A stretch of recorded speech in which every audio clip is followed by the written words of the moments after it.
കൊല്ലം പരവൂരിലെ assistant public prosecutor S Aneeshya ആത്മഹത്യ ചെയ്ത കേസ് കൊല്ലം സിറ്റി ക്രൈംബ്രാഞ്ചിന് കൈമാറി. Kollam city crime branch ACP Zacharia തോമസിനാണ് കേസ് കൈമാറിയത്. സിറ്റി പോലീസ് കമ്മീഷണർ വിവേക് കുമാറാണ് ഇത് സംബന്ധിച്ചുള്ള ഉത്തരവിറക്കിയത്. രാജ്കുമാറുണ്ട് കൂടുതൽ വിശദാംശങ്ങളുമായി. Rajkumar, good morning. Good morning.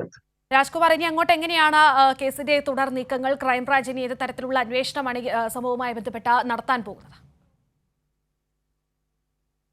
ക്രൈംബ്രാഞ്ചിന്റെ കൊല്ലം സിറ്റി ക്രൈംബ്രാഞ്ചിന്റെ ACP സക്കറിയ മാത്യുവിനാണ് അന്വേഷണ ചുമതല. ഇന്നലെ രാത്രി കൊല്ലം സിറ്റി പോലീസ് കമ്മീഷണർ സംബന്ധിച്ച ഉത്തരവിറക്കി. അതോടെ പരവൂർ പോലീസിന്റെ കയ്യിലുണ്ടായിരുന്ന അന്വേഷണമാണ് ഇനി സിറ്റി ക്രൈംബ്രാഞ്ചിന് മാറ്റിയിരിക്കുന്നത്. ഇന്ന് തന്നെ അദ്ദേഹം ഇതിന്റെ കേസ് ഡയറി ഏറ്റുവാങ്ങി അദ്ദേഹത്തിന്റെ അന്വേഷണവുമായി മുന്നോട്ട് പോകും. ഇനി അതേസമയം തന്നെ വകുപ്പ് തല അന്വേഷണം നടക്കുന്നുണ്ട്. അത് ഡയറക്ടർ ജനറൽ ഓഫ് പ്രോസിക്യൂഷൻ തന്നെ നേരത്തെ ഇതിന്റെ അന്വേഷണം പ്രഖ്യാപിച്ചിരുന്നു. ഇതിലെ DDP ആയിട്ടുള്ള ഷീജ അവരൊക്കെയാണ് ഇതിന്റെ അന്വേഷണ ചുമതല. അവര് ഈ വരുന്ന വ്യാഴാഴ്ച ഡയറക്ടർ ജനറൽ ഓഫ് പ്രോസിക്യൂഷനുമായി ചർച്ച നടത്തിയതിനു ശേഷം പരവൂരിലെ വീട്ടിലെത്തി ബന്ധുക്കളെ കാണും. ഒപ്പം തന്നെ ഇപ്പോൾ കുറ്റാരോപിതർ എന്ന് ഈ പറയപ്പെടുന്ന വ്യക്തികൾക്ക്, അതിന്റെ മേലുദ്യോഗസ്ഥർക്ക്, സഹപ്രവർത്തകർക്ക്, അനീഷയുടെ മേലുദ്യോഗസ്ഥരും സഹപ്രവർത്തകർക്കും നോട്ടീസ് അയക്കും. അതിൽ ബന്ധുക്കൾക്ക് നോട്ടീസ് അയക്കും. ഇവരുടെ എല്ലാം മൊഴികൾ രേഖപ്പെടുത്തി അന്വേഷണം കൊണ്ടുപോകാനാണ് വകുപ്പ് തല അന്വേഷണത്തിന് ഭാഗമായി നടക്കുക. അവർ മിക്കവാറും ഈ ആഴ്ച തന്നെ ഈ വീട്ടിലെത്താനാണ് സാധ്യത. അത് നമ്മൾ ഈ ഷീബ DDP ഷീബയുമായി സംസാരിക്കുന്നു. DDP ഷീജയാണ് വകുപ്പ് തല അന്വേഷണത്തിന്റെ ചുമതല DGP നൽകിയിരിക്കുന്നത്.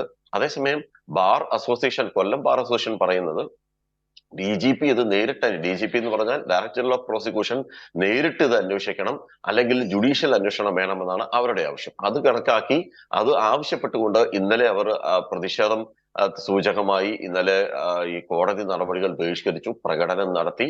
അവരതിൽ ഉറച്ചു നിൽക്കുകയാണ്.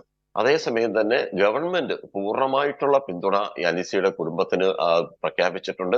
ഏത് തരത്തിലുള്ള സഹായവും, നിയമസഹായം ഉൾപ്പെടെ എന്തും ചെയ്യാൻ തയ്യാറാണെന്ന് മന്ത്രി KN ബാലഗോപാൽ ഉൾപ്പെടെ വനിതാ കമ്മീഷൻ ഉൾപ്പെടെ അവിടെ സന്ദർശിച്ച് അവരുടെ നിലപാട് വ്യക്തമാക്കിയിട്ടുണ്ട്. അഭിഭാഷക സമൂഹം ഒന്നടങ്കം ഇക്കാര്യത്തിൽ ഈ കുടുംബത്തോടൊപ്പമാണ് നിൽക്കുന്നത്. അതേസമയം തന്നെ രാഷ്ട്രീയമായ കുത്തിത്തിരിപ്പുകൾ ഇപ്പോൾ ഇതിന് ഒരു അരങ്ങ് ഉയർന്നു കഴിഞ്ഞു. സ്വാഭാവികമായി ഏതൊരു കാര്യത്തിലും, ഇപ്പോഴും നമ്മുടെ കേരളത്തിൽ നടക്കുന്ന ഏതൊരു കാര്യം വന്നാലും അതിന് ഈ ഒരു നിലവിലുള്ള ഭരണപക്ഷത്തെ, അല്ലെങ്കിൽ ഒരു ഭരണപക്ഷം നിലനിൽക്കുന്ന പാർട്ടിയെ അറ്റാക്ക് ചെയ്യുന്ന വിധമുള്ള കാര്യങ്ങൾ ഒരു ഭാഗത്ത് നടക്കുന്നുണ്ട്. അതിന്റെ ഭാഗമായി അഡീഷണൽ പബ്ലിക് പ്രോസിക്യൂട്ടർ ആയിട്ടുള്ള ശ്രീ വിനോദ്, അദ്ദേഹത്തിന്റെ പേര് ഒരു അഭിഭാഷകൻ ഇതിലേക്ക് വലിച്ചഴച്ചു. അതിനെ തുടർന്ന് ഇന്നലെ തന്നെ കൊല്ലം സിറ്റി പോലീസ് കമ്മീഷണർക്ക് ഈ അഭിഭാഷകൻ വിനോദ് രേഖാമൂലം പരാതി നൽകിയിട്ടുണ്ട്.